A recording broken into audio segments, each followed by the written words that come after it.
Understanding, it's going to swell, a guide for English learners.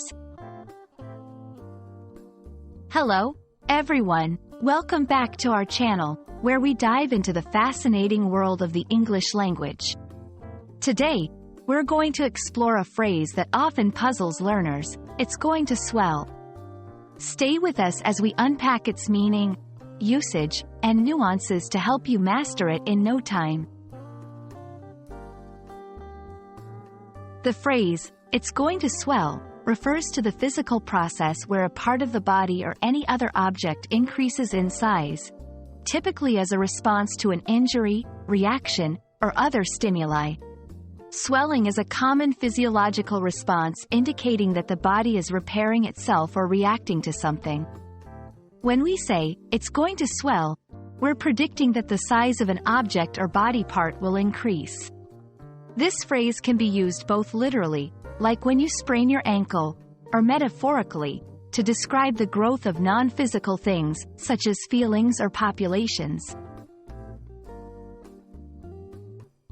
To fully grasp the usage of "it's going to swell," let's look at some examples. 1. Physical swelling. You hit your head pretty hard. It's going to swell, so you might want to put some ice on it. 2. Metaphorical growth.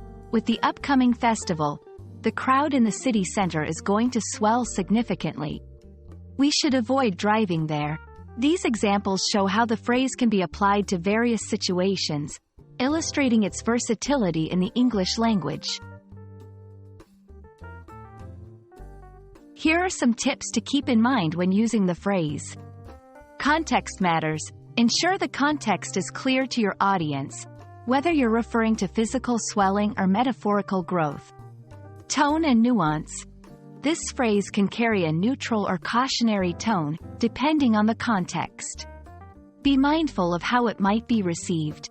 Alternative phrases. In some contexts, you might choose to use synonyms or related phrases, such as, "it's going to expand," or "it's going to increase," especially when referring to non-physical growth. We hope this video clarifies the meaning and use of "it's going to swell." English is full of phrases that can seem puzzling at first, but with a bit of exploration, they become valuable tools in your linguistic toolkit. Remember, language learning is a journey. Embrace every step, and don't hesitate to swell your knowledge with new words and phrases. Thanks for watching, and see you in our next video.